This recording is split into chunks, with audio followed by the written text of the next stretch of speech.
Assalamu alaikum, Zainab. So good to have you here. Alaikum salam, Shireen. Thank you so much for having me. So before we get into our discussion, I want to just take 1 second to acknowledge that beautiful art behind you before people know. And then those of our viewers that don't know and are participants of this conference don't know who you are, they might be able to get a hint from the art behind you. Yeah, so this art behind me is basically it's me. It's me in an England kit, and that's basically the dream, you know. So one day, inshallah, I want to play for England. I'll just move over so you can see properly.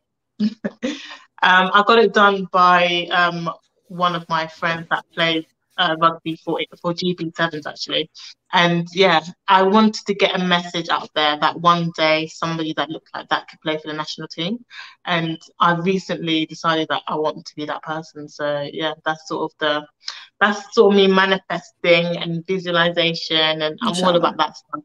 Yeah, that's what it's about. So I love that introduction. And so we've talked about visualization, we talked about the dream, and we will dive deeper into that today. But for those of you that don't know, assalamu alaikum and welcome to the Muslim Women in Sport Global Summit 2021. And we're very excited. I am very excited to talk to Zainab Alema, who, if you don't know her, aka Bulldozer, which I love, is actually a neonatal nurse by profession and a rugby player by passion. Zainab has been playing rugby for over 10 years and looks to get more Muslim women and ethnic minorities into rugby. She's a mother of 3, and in her free time, and I can't imagine how much free time you have, works on her projects at Muslima Rugby and at Studs in the Mud, and I love that, which aim to empower women and children and use rugby as a tool to change people's lives for the better. She recently won the Sunday Times Vitality Grassroots Sportswoman of the Year 2020 as recognition of the work she's been doing with her rugby projects. She recently announced her ambition to play for Rugby for England and is working towards that goal, as she just mentioned. Welcome, Zainab. It's an honor to have you here. Thank you so much. It's a pleasure to be here on this platform and speak with you. So what I want to kind of start in is that you've been playing rugby for about 10 years. So arguably in that sense, you didn't necessarily grow up playing rugby, but did you grow up, you know, being active in other sports? And can you please talk about that connection to rugby and how that developed and how that happened? Yeah, sure. I think growing up, sort of in my early years, I wasn't really much. I loved going out, like playing out with my friends, but sport wasn't really a big thing unless it was at school. But when I got to secondary school, I really found an interest in sport. I loved playing basketball, especially actually. Netball, football as well, a bit, you know, I know you're a football fan. So that I loved football, but couldn't kick a ball basically. So that didn't last too long. But rugby came about into my life at the age of 14. So I was at high school and my PE teacher said, you know, we're going to play rugby today. And it was not part of the curriculum whatsoever because girls did like dance, netball, rounders. Rugby was not in it for girls. But because my teacher was a rugby mad teacher, she decided to, you know, do rugby today. And that's when I fell in love with the sport at the age of 14. So yeah, and I've never really looked back since then, to be fair. I love that. So you found it through school. And what was it about rugby? Like, I love you said, I couldn't kick a ball and this, but you can certainly catch a ball and run with it. But was it something that you felt that fit you? Because I know sometimes when we find a sport, it fits us. There's a natural match. Did you feel like that with rugby? And please tell me about that 100%. moment. 100%. I felt like it was a natural match because it was pretty much, it was liberating. And I think growing up, I was sort of I loved rough and tumble, and even with basketball, I used to actually play the guys. So rugby, it being a rough sport and really physical sport, I just took to it really easily. And actually, growing up, sort of after I turned 17, I took it a bit more seriously and I joined my first club. I fell more in love with the game because of its values, you know, and I kind of tell people that there's a similarity between rugby and Islam, but a lot of people be like, "Whoa, like how can you put rugby and Islam in the same sentence, right?" And the way I see it is that rugby is a game for everybody, right? So no matter what shape or size you are, you can go on that pitch, you've got a place in that team. And no matter what background you come from, you can play rugby. Similarly in Islam, no matter what country you come from, what background you come from, you can be a Muslim and become a Muslim. And then on the rugby pitch, you're all working together to win the game. You're all coming together. You're pretty much, it's like a battlefield, with your friends, and you're falling over, you're protecting each other, you're coming together in that, because of rugby. Similarly in Islam, you're coming together from different walks of life to worship Allah. And then you have the values of, respect, discipline is a big thing in rugby. Similarly in Islam, respecting people, respecting nature, respecting yourself, and then also being disciplined, with your prayers and your fasting. So those things, I drew a lot of similarities, and I just felt like this is just, for me, you've got the values and you've got the physicality, which I love. It was pretty much, a no-brainer, really. So what position do you play?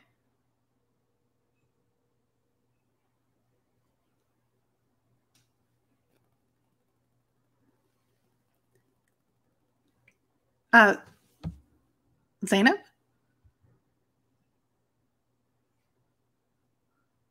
Hello? Sorry, you just technical stuff. What position do you play? Can you still hear me, by the way? Yes, yes. You've kind of frozen. I've frozen. Okay.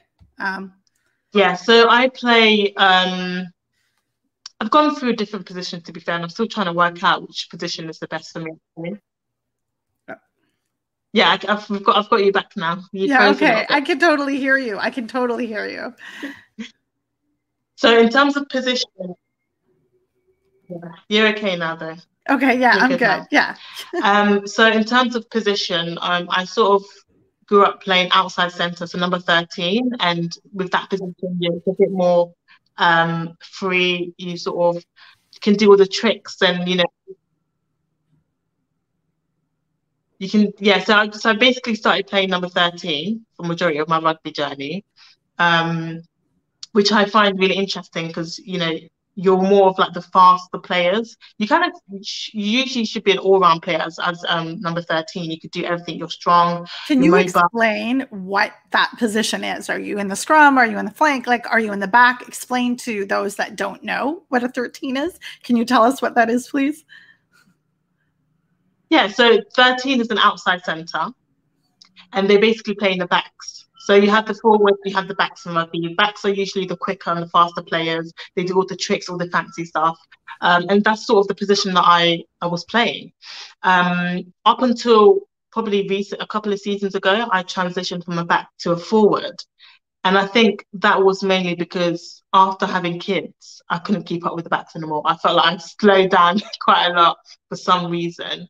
But it's literally the best thing because I absolutely love being a forward. And going back to how I told you that I love being, like, physicality of the sport is my favorite thing. Being a forward is all about physicality, and I feel like I slotted right into being a forward. So at the moment, I'm still trying to find out what best position is for me moving forward because of this goal and stream that I have. But I absolutely love being like back row. Is the place that my ideal position is back row.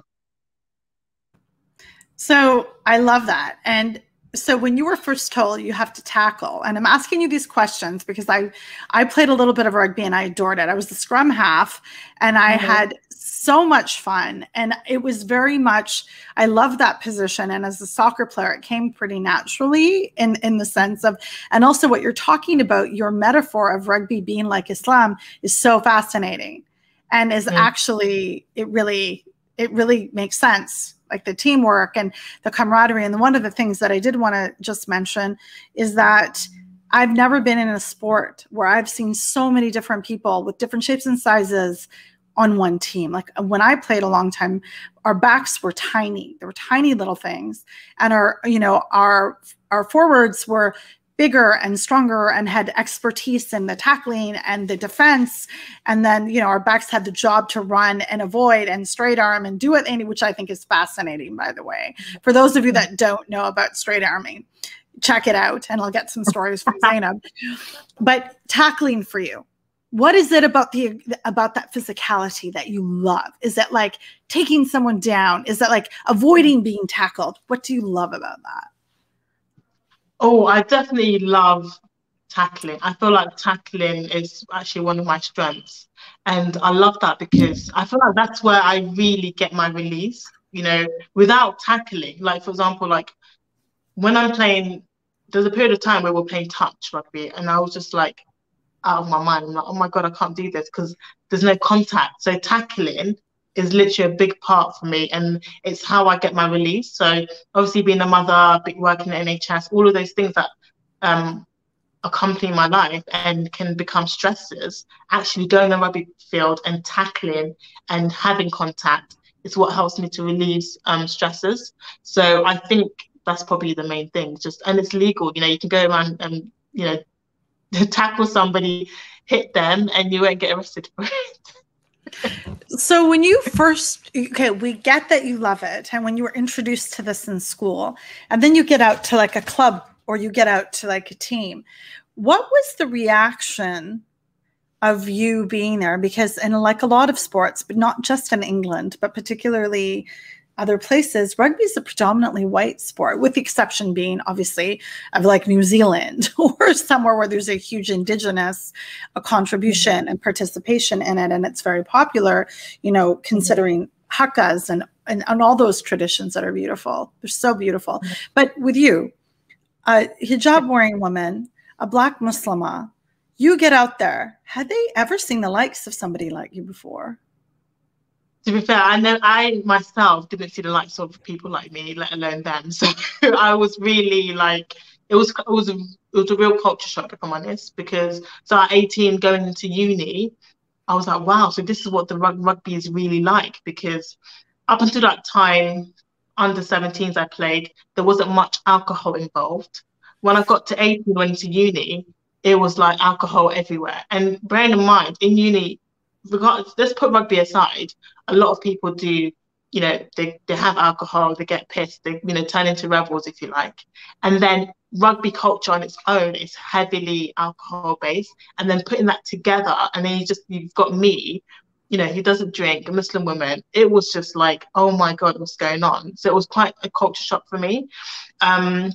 I think for my teammates, it was, I was never made to feel like an outcast, or I wasn't intentionally made to feel odd, but I put that pressure on myself, I think. And I felt like I felt, without them saying anything, I already felt out of place. And at one point, I thought I was the only Muslim woman in the world that played rugby. I literally felt like that. And you can imagine that's such a lonely thought. Because I looked left, I looked right, nobody in hijab. First of all, I was probably the only Black person on my team for quite some time, first of all. And then the only Muslim person on my team. And on top of that, I look different because I'm, you know, covered up on my teammates. So I've got the legs out and everything like that. And on top of that, I don't drink. So it was just like from all angles, like, what am I doing here? This space is not for me. You know, do I belong here? These are the questions I was asking myself, and it played on my mind so much. But one thing that did actually save me, because there was a point where I actually worked, you know what, I think this is not for me. I think I should leave, you know, the sport and find something else. But two things that actually saved me from leaving. One was a woman called Maggie Alfonsi, and she played for England. She's a Black woman, played at international level. And I was like, wow, at a time where I did not see anybody at grassroots level that looked like me that played rugby, I'm seeing a Black woman absolutely smashing it at international level. And I thought, if she can do it, like, why can't I play if she can play? And then the second thing was the laws, within the laws of rugby, I wanted to know whether I was able to actually wear the headscarf and play rugby. Up until that time, I was doing it just because, you know, I was doing it. But I wanted to know, is this allowed? Because I know in other sports, especially around that time, like basketball and even football, there wasn't really any clear guidance about hijabi wearing, you know, athletes and players. So when I looked into the laws of rugby, it said there in black and white, you can wear a headscarf. And I was like, oh my God, it was actually emotional because I thought, oh my God, like I'm there thinking I'm the only Muslim in the world. I'm trying to juggle my faith and the sport that I love, and then there's there black and white in the rules of rugby. It's kind of like it was sort of like rugby opening its arms, being like, Z, like you can play. You don't have to choose between your deen and the sport. You can play. You're allowed to wear a headscarf. And from then, like everything just changed, and I just became more confident in myself and my identity within the rugby community. So you had your children as you were an athlete in this sport, like you were expecting, and you delivered your kids, and mashallah, you're a nurse and a mom. And how do you explain to your kids, like, oh yeah, mommy's going off to practice, or mommy's going off to a match, like, and they're just like, okay, and then that's totally normal and fine? Well, I mean, the oldest is 5, so I think they're still a bit young, but the oldest definitely knows that I play rugby. She actually said to me that she wants to be a rugby player like me. That's what she said. So yeah, I'm going to hold her to that one day. But it's one of those things where I feel like, if anything, I'm actually doing it for them. Like, because I want them to see that, yes, I'm their mum, but I'm also, bulldozer. I'm also a rugby player. And that doesn't mean that I'm neglecting them, or I'm not trying to giving them their attention, but I'm trying to teach them, like, listen, go after what you love, have a passion. You can still, be a mother, or, be a certain person, but you can also have what you enjoy on the side as well. So I'm trying to teach them sort of resilience, to go after their dreams and what they want. I think that's sort of the messages I want to come across. And I've done quite a few interviews actually, and somebody asked me, would you rather be a good rugby player or a good mother? And I was like, is this a serious question? Like, this is such a silly question.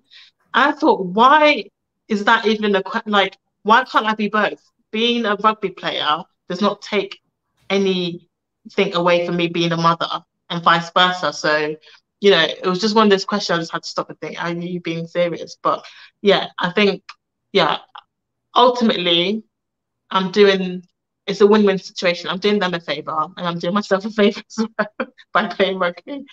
Yeah, I don't understand that question at all. And conceivably, there's no place for it. I mean, you can do many things, and mashallah, you're doing that. You're also somebody who has an incredibly, have a frontline career in healthcare, and you can do all the things. Like, I mean, maybe 20 years ago, they said, can you even have a job and be a good mother? And now they're saying, can you even be an athlete and be, of course, like, I mean, I'm sorry. Has this person never met Serena Williams?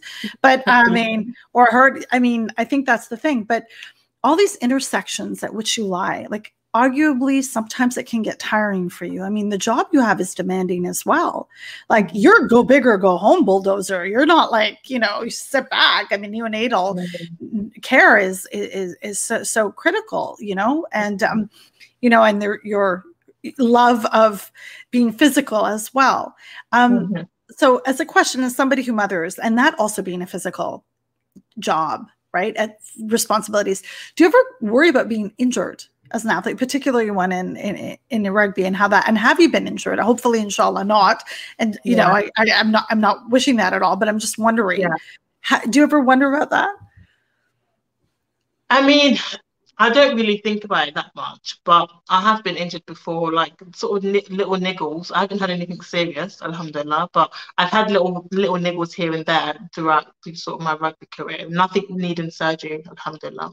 But I mean, it's something I don't really think about. When you're just so passionate about something, and I know it's a risk that every athlete takes, especially in rugby, being it's so physical. It's a risk you take, that when you step on the field, anything can happen. You're putting your body on the line.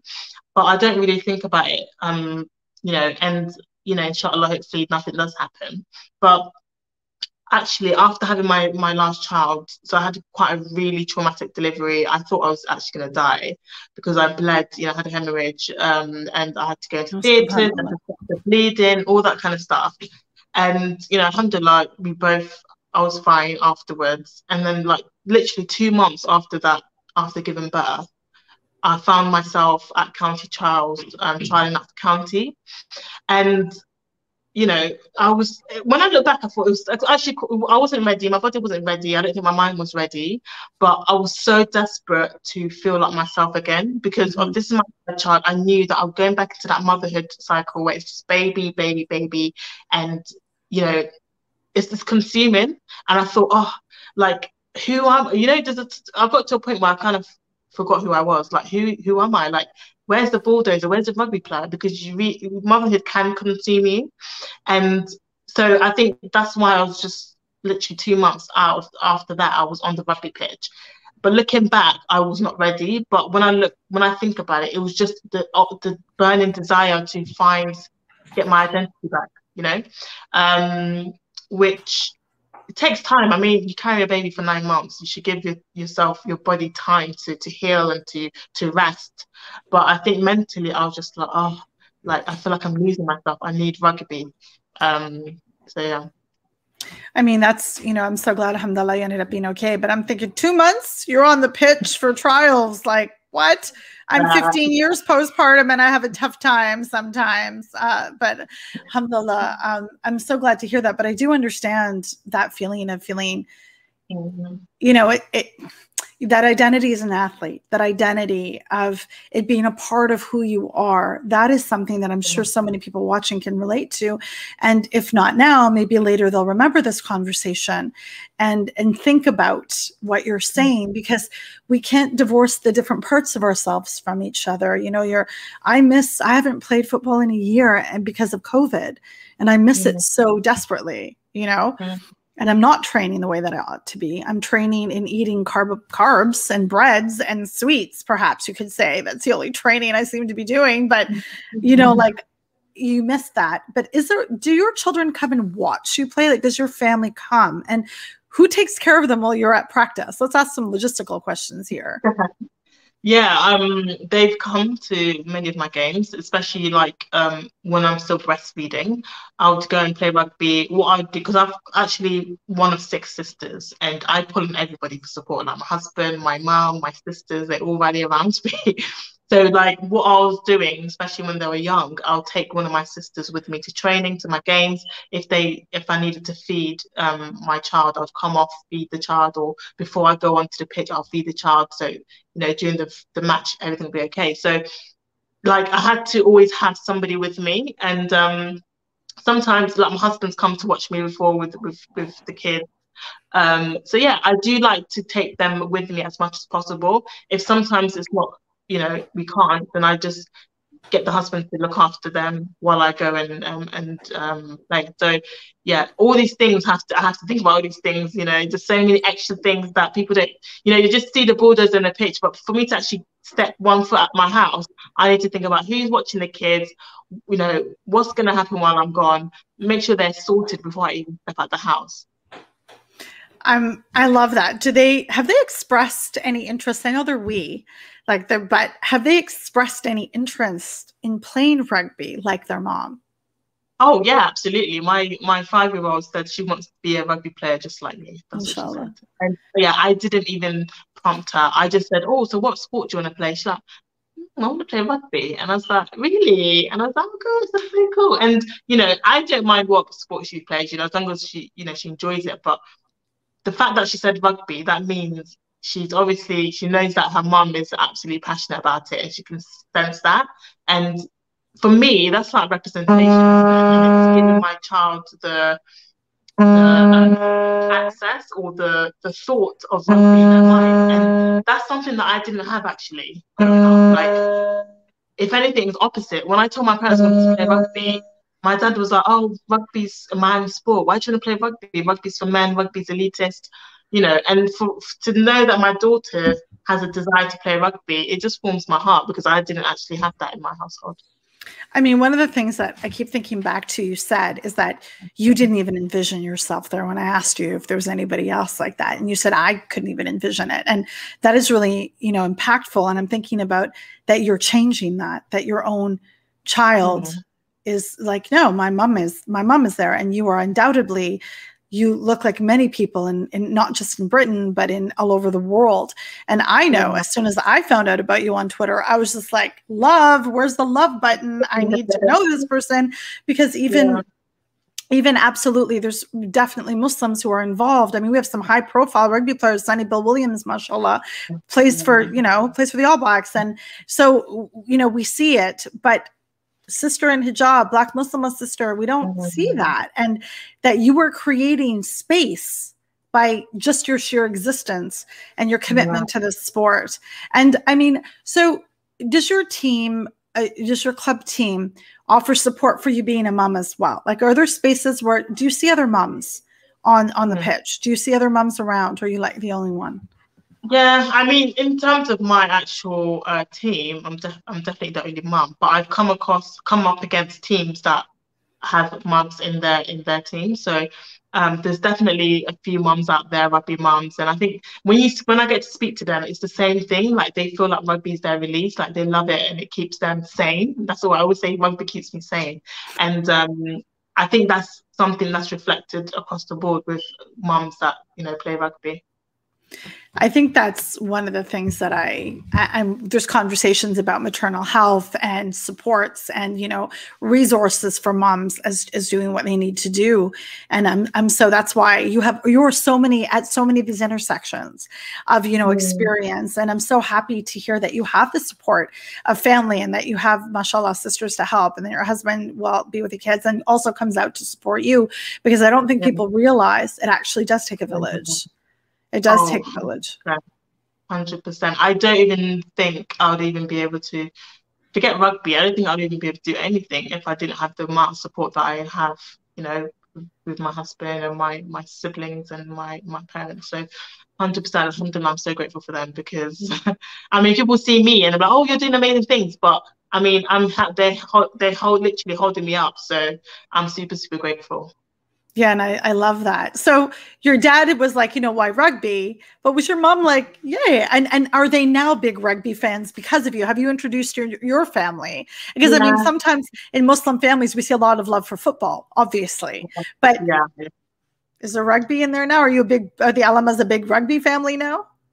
I mean, my mom, she was just worried about me getting injured. Just like, why would you want to play rugby? But I think now, like, he shouts from the rooftops that I play rugby. Like, he tells everybody, and he's like, because I've been involved in a few like projects and articles and newspapers and stuff, and he was like, oh, I'm gonna cut this up, I'm gonna frame it and put it on my wall. And I'm like, are you the same person that told me that? Why do I want to play rugby? And now he's just super proud, and he's just telling everybody. And I feel like of all people that, in terms of changing perceptions, my dad is probably, I'm more proud of the fact that I was able to change my dad's perception, because he had his stereotypes, he had his sort of doubts about rugby, and seeing how much I've grown and I've developed through playing rugby, now he's like, he's happy. So alhamdulillah. Do you have any favorite athletes that you've looked up to, be they in rugby or not?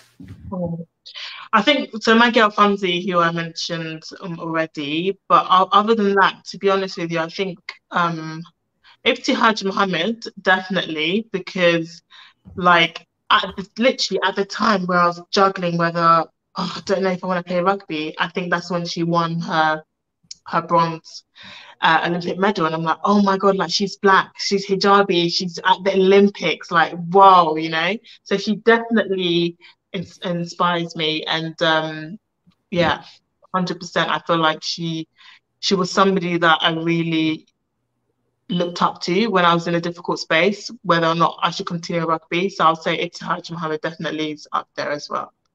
And what advice did Maggie Alfonsi, you call her Fonzie? I call her Maggie, or Maggie the Mission. Yeah. What advice did Maggie offer you? Advice, not just for being the only like black woman on the pitch, but just generally. And what advice would you give that same advice moving forward to other young players, aspiring players? I got the chance to meet Maggie. Like, alhamdulillah, she's just, imagine meeting your hero, like the person that helped you stay in the sport, and it was just absolutely amazing. And she's so down to earth. She's absolutely amazing person. And I think, she was just saying, like, she's inspired by what I'm doing. She's inspired by what I stand for, and she wants to see me win. Like, she's just awesome. And I think the messages that I would give across to other people is mainly about the desire to fit in, I think, because in this world, especially with social media and everything, people feel like people are scared to be different. And for me, especially being in rugby, I'm as different as it gets. I'm so different. And it got to a point where I was very conscious about that. But now I like to say it's my superpower. This is my superpower, because if I was like anybody else, nobody would notice me. Nobody would be really inspired by me. But because I'm so different, that's given me leverage, and it's given me a platform and opportunity to inspire others. And not just, like I like to say, it's not just Muslim women that I want to inspire. It's other people, like women in general, no matter where you come from. The Black community, the Muslim community, the ethnic minorities in general, the mothers out there, the career women, all these other people or other facets of my identity. Those are the people that I want to look at me. I want them to look at me, look at what I'm trying to do, my journey, and believe that they can also achieve things, and believe that, yes, they may be the only one in a certain space, but just own that uniqueness, just own it and just go with it. Because you being who you are, you will inspire somebody. You will definitely inspire somebody to actually be who they are. So I think that's the main message I'll definitely like to put across. Yeah, I mean, I think that's so important. And you're right. Like, you stand out already in so many ways and in wonderful ways. And then taking that and moving it forward with momentum, because there's always this idea. I mean, I grew up in a coastal town in Canada in the 80s, and I was the only one on the pitch. I still am the only one on the pitch who wears hijab. I'm sure there's Muslims in my league, but I'm definitely the only one in hijab. And so many probably people out there watching this can feel the same way. But at the end of the day, there's this feeling that when you are on a team, and one of the reasons I fell in love with a team sport is because you're part of a unit. And when you're running and when you're receiving the ball, or whether you're passing the ball in that moment, it doesn't matter what you're wearing. It matters what the pass is and if it's completed, and if you're working and you're strategizing properly and the plan is working. In my case, I always shoot too wide. I'm famous for shooting wide on the net in football, but I'm sure your passes. So do you have any aspirations for coaching at one point? I know you're in the middle of playing, like you're still, you want to play, but have you thought about what comes next? Have you thought about, the possibilities for owning a team perhaps one day? Yeah. I think I had this discussion actually just yesterday with somebody, and I think I'd like to think there's something beyond playing. And I think I'd love to delve into, if it's not coaching, more like mentoring, like especially the younger generation, people coming through, because I feel like we are in need of real role models that can actually reach out to communities and to kids, because sometimes athletes seem quite far away. Like, you see them in the media, you see them on the TV and things, but I like the fact, and I'm the type of person that I'm a hands-on person. Like, I like to go into community, see things, feel things, speak to people. So I think that kind of role, whether it be coaching or mentoring young kids, I think is something that I would definitely look into further on down the line, or actually even now. Like, I feel like going into school, speaking to the young kids, telling them about my dream to play for England, I feel like already that will be something that may spark some inspiration in the young kids. So yeah, I think coaching is not off the grid. It's something that I would consider, but we'll see. I mean, I think one of the things, I'm sure that you mentor people along the way, and young athletes can reach out to you and, want to talk to you because you inspire, and you create this fire for wanting to do it, because your energy is fantastic. Like, I want to go for a run after talking to you. I will not. I will have lunch, but I will, I'm just saying that it's infectious, your love for this game.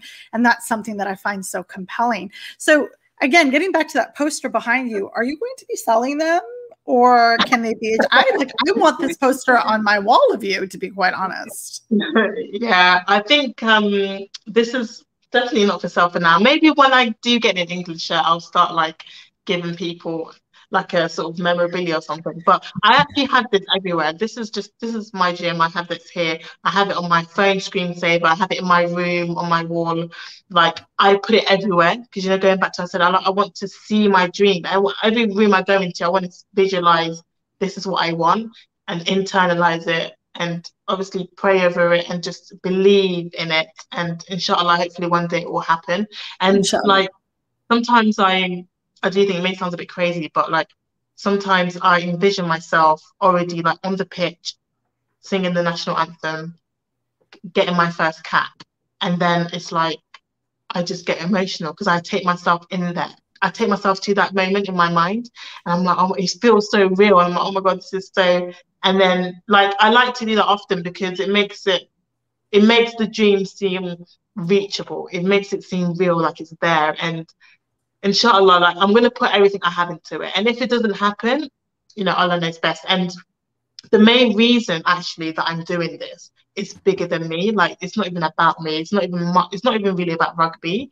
It's about giving people the belief that self-belief that if you have a passion, you have a dream, go for it. And actually I've had to make a lot of sacrifices. Actually, even with nursing, I've decided to put my nursing on hold to chase this dream.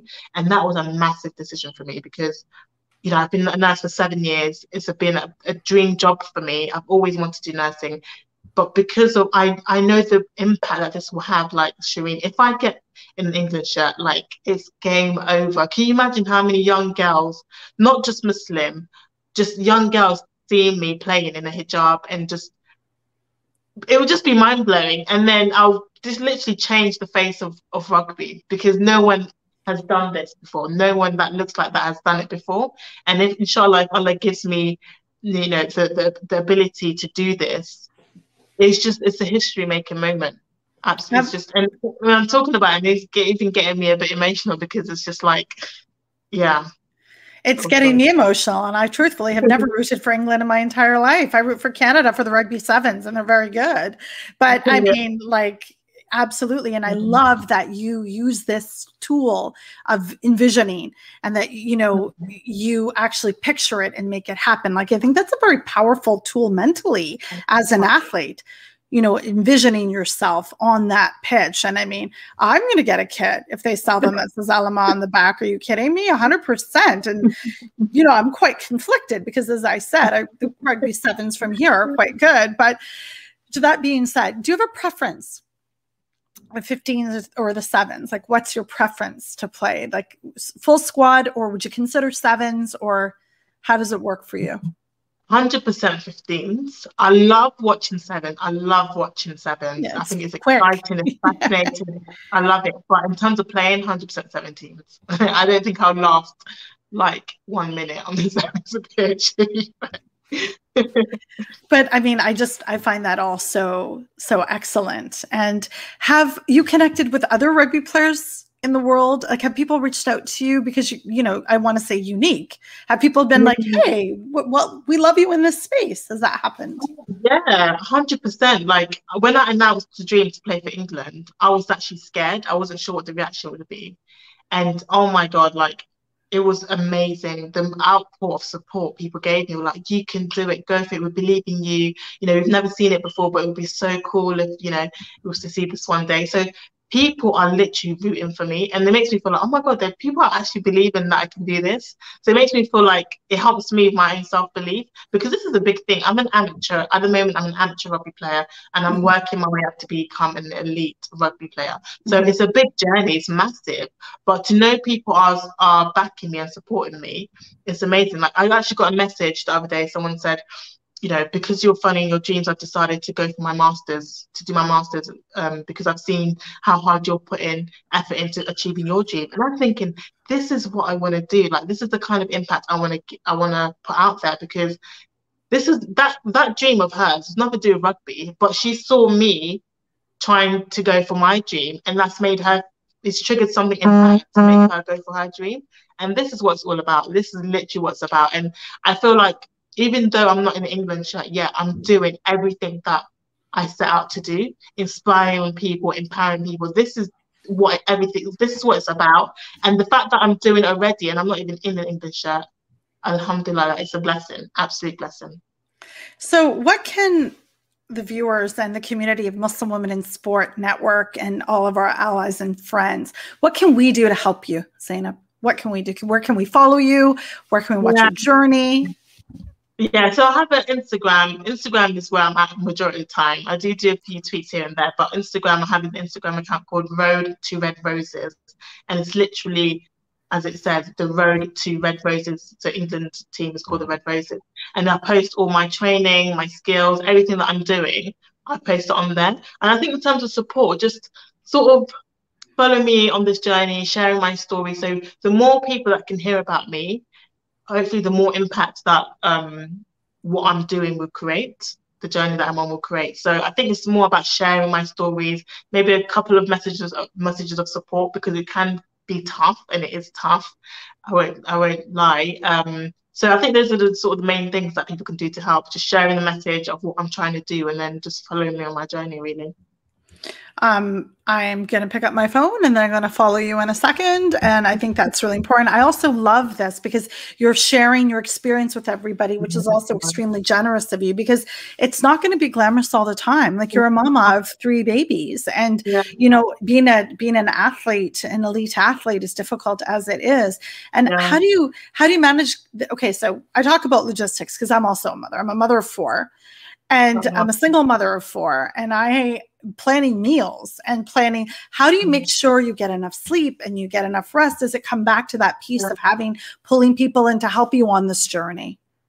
Yeah, I think I'm the kind of person, is I don't know if maybe it's a blessing or a curse, but I like to do a lot of things. And I love cooking. I love cooking. Like, it's one of the things I really enjoy. So in terms of, like, I do a lot of batch cooking. So if on the weekend, everything's getting made. So I know that's how I prepare for the week. Obviously my mom chips in, sisters chip in. So again, pulling back onto that support. If I know I need support, I ask for it. But majority of the time, if I know I can do it, I do it, you know? But I know that help is there when needed. I mean, I love that. And I'm so excited because when, inshallah, you do succeed and when you do represent England, it will be a win for so many. Right? Yeah. Oh my God, you hit the nail on the head. And I've always said this, like, when I get that, I'm gonna be like, we did it, we made it. This is a we thing. It's not, like I said, this is bigger than me. It's not just about me. So it's a collective success, in my opinion. That's how I see it. It's literally, it's above me. It's above me, and it's bigger than me. One of the things I love about that is in the work that I've done over the last 10 years and more of Muslim women in sport is like one success. And that sister, usually, mashallah, in these spaces, sisters are always helping up others. And irrespective, you know, hijab or not, or sport, or like which sport or not, there's a willingness of people to be together and to watch you succeed. Like, I'm very excited. My kids have not ever been really excited about rugby, but I can tell you, if you're on when, inshallah, you're on that pitch, you will have fans here. You know, I'm going to make sure that everybody is all into it. And, you know, I shout loud, but, you know, I'm so excited for this. And you're also, the joy and the energy you're breathing into the sport is excellent. And I mean, rugby is not often the space where we see a lot of Islamic Muslim representation, certainly not where I am on this side of the Atlantic. And I guess it's the same. And now what I'm thinking is we need to get your biopic filmed and do a whole story about your life, which can be like a Bend It Like Beckham, but actually a try for Zainab, and a story and a film about your life. And I think that would be amazing. So yeah, I think it will definitely be something that, you know, will happen. I'm sure I'll write books and do movies later on down the line, because this story is definitely something to be told. I would like to be an extra in that film, please, if that's possible, if you can arrange that somehow. On the pitch, you can be a scrum half. Oh my God, subhanAllah, make dua for my niece, sis, because like I'm old now. But it has been an incredible, incredible pleasure to talk to you, and just seeing the way you light up when you speak of rugby. It's wonderful. It's so incredibly joyous. So I'm going to ask you a couple of quick questions. Sure. Favorite rugby team? Oh, All Blacks. Oh, okay. For men, right? What about women? For women, I'm England. Yeah, of course. Yeah. Favorite food? Oh, mac and cheese. Oh, delicious. Alhamdulillah. Okay. Do you have a warm-up song? Like if you listen to music, do you have a warm-up song?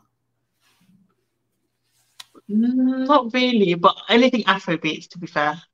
Okay. Yeah. Do you have a goal celebration or a try celebration rather?